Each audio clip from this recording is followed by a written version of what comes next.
पर्कोलेट। चलिए आज देखते हैं 5 वोकैब्स। इससे पहले जैसे कि हमने डिस्कस किया था 5 वोकैब्स, और वो भी उसके बाद स्टोरी। वैसे ही पहले वोकैब्स देखेंगे एंड उसके बाद स्टोरी पे जाएंगे। ठीक है। सो पर्कोलेट, पर्कोलेट का मीनिंग होता है स्प्रेड ग्रेजुअली या डिफ्यूज। मतलब कोई भी चीज़ धीरे धीरे धीरे धीरे फैलना। जैसे कि रूमर्स होते हैं, अफवाहें, वो फैलती हैं धीरे धीरे। ठीक। वैसे ही सनलाइट से, जैसे सूरज से रोशनी आती है गर्मी के दिनों में, आपने देखा होगा धीरे धीरे पेड़ की अंदर से गुजरता है, तो वो सिचुएशन में भी आप यूज़ कर सकते हैं पर्कोलेट। नेक्स्ट वो कैब है रेजिक। इन केस अगर आपके स्क्रीन पे सही से नहीं आ रहा तो इसको आप जूम भी कर सकते हैं वाइल वॉचिंग। ठीक है। रेजिक, रेजिक मीन्स रीऑर्गेनाइज और रीअरेंजमेंट। मतलब कोई भी चीज़, फॉर एग्जांपल ऐसे चेयर्स लगे हुए हैं। ठीक है। अब इन चेयर्स को हॉरिजेंटल में है, तो इनको अगर मैं वर्टिकल में अरेंज कर रहा हूँ तो इसको रेजिक बोलेंगे, लाइक रीअरेंजिंग।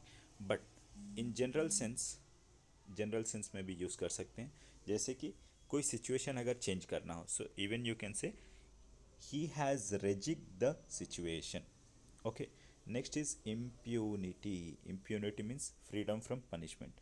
जैसे कि प्यूनिटी, एक्चुअली ये वर्ड आया है, इसका मीनिंग होता है पेन और पनिशमेंट। ठीक है। बट कोई भी चीज़ जिसके आगे इम लग गया हो, देर आर सर्टेन एक्सेप्शंस, वो देखेंगे।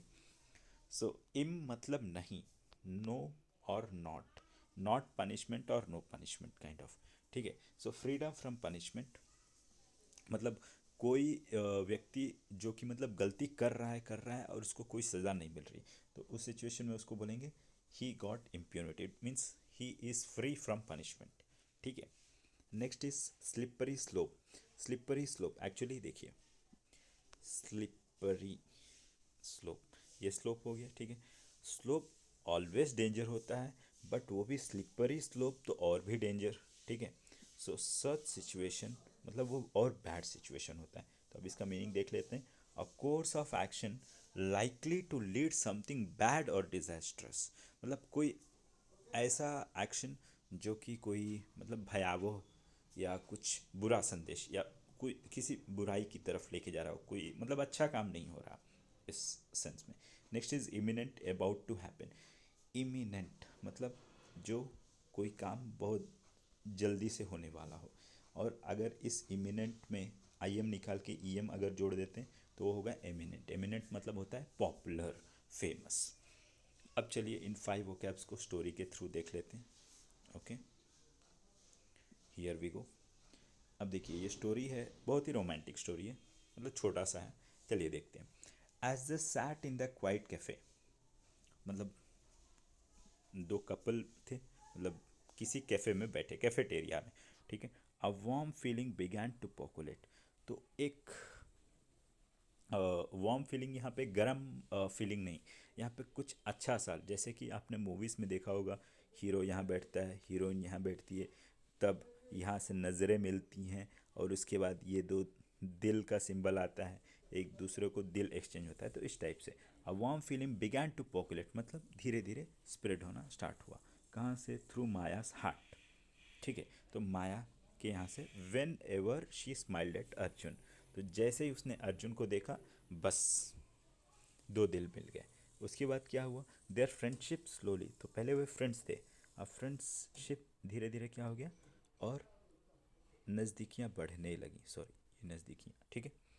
वेन मिसअंडरस्टैंडिंग अपीयर्ड, जैसे ही लगा अर्जुन को कि हाँ कुछ मिसअंडरस्टैंडिंग हो रहा है, तब अर्जुन ने क्या डिसाइड किया, लाइक वो भी ठहाके लगा रहा होगा, तो he decided to rejig his priorities. So उसने डिसाइड किया कि नहीं नहीं, मैं अपने प्रायोरिटीज़ को चेंज करूँगा एंड बी ऑनेस्ट, और माया के साथ ऑनेस्ट मतलब ईमानदारी से, ठीक है, वफादार रहूँगा माया की लिए। देन उसने क्या किया, और उसे मतलब अर्जुन को पता था कि अगर मैं, ही न्यू दैट जोकिंग केयरलेसली, अगर मैं बिना कुछ सोचे केयरलेसली अगर जोक करूँगा विथ हर फीलिंग्स, मतलब उसके फीलिंग्स को लेके, मतलब ठाके लगाऊंगा, तो वो ऐसा सिचुएशन होगा कि लाइक उसको हर्ट करके और मैं फ्रीडम, लाइक किसी को पनिश, उसको मतलब लाइक पेन देकर और मैं फ्री हो जाऊं, इस टाइप का। तो उसने क्या किया, वो सिचुएशन होगा क्योंकि बेचारी वो कुछ बोल नहीं पाएगी लेकिन अंदर ही अंदर घुटन होगा। So that's why like as if with impunity would be. And उसके बाद तो वो कुछ करेगी नहीं, लेकिन हमेशा के लिए slippery slope toward her losing her for ever. तो मतलब ऐसा सिचुएशन आ जाएगा कि मैं उसको हमेशा के लिए खो दूँ, मतलब इतना बुरा सिचुएशन आएगा। ठीक है, क्योंकि वो तो पनिशमेंट तो दे नहीं पाएगी, है ना।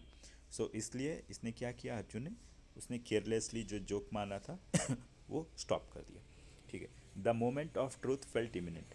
अब समय आ गया, अब बारी आ गई क्या, सच्चाई बताने की। तो अब अर्जुन ने क्या किया, उसने एक लंबा सा सांस लिया, he taking a deep breath, he held her hand and confessed his love. तो उसने जो है माया का हाथ पकड़ा और अपना लव, मतलब आई लव यू जो भी बोलते हैं, he said. Then Maya smiled, Maya ने स्माइल किया, और इन दैट सिंपल मोमेंट, उस क्षण में लव वोन, प्यार की जीत हुई, सॉफ्ट सिंसियर एंड ट्रू। सो इस टाइप से ये 5 वोकैब्स को यूज़ करके हमने स्टोरी बनाया। अगर अच्छा लगे तो प्लीज़ फॉलो करें। Thank you.